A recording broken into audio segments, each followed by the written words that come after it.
নমস্কার। আজকে বানাবো ব্রোকলি আর কাতলা মাছের ঝোল। একদম খুব সিম্পলভাবে বয়স্ক মানুষ যদি বাড়িতে থাকে বা বাচ্চা থাকে আরামসে তাদের খাওয়াতে পারবেন, কোনো সমস্যা নেই। মাছটা একদম টাটকা হতে হবে।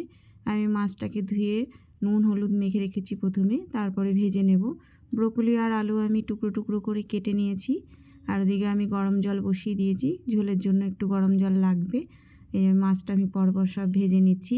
তারপরে আলু আর ব্রোকলি ভেজে নেব। প্রথমে আলুটা ভাজবো, ব্রোকলি বেশি ভাজার দরকার হয় না, হালকা ভাজতে হয়, তাহলে না হলে ব্রোকলির কালারটা নষ্ট হয়ে যাবে। একদম সিম্পলভাবে, আর লঙ্কার গুঁড়ো একদমই দেব না, শুধু কাঁচা লঙ্কা দিয়েই রান্নাটা করব। নুন আর হলুদ দিয়ে দিলাম, তারপরে দেব জিরের গুঁড়ো, ধনের গুঁড়ো, আর কাঁচা লঙ্কা চিড়ে দেব।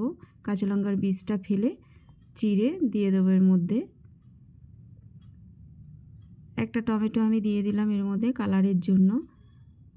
আমি কষিয়ে নিচ্ছি মশলাগুলো দিয়ে।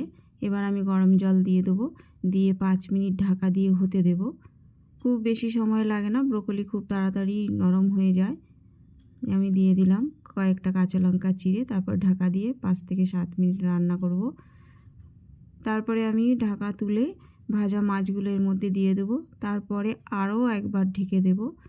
একটু নুনটা কম হয়েছিল মনে হলো, তাই দিয়ে দিলাম আর একটু নুন, দিয়ে ঢেকে দিয়েছিলাম, দিয়ে যে নামিয়ে ফেললাম ঢাকা তুলে। খুব একটা হেলদি উপকারী খাওয়ার রেসিপি, আপনারা বাড়িতে বানান।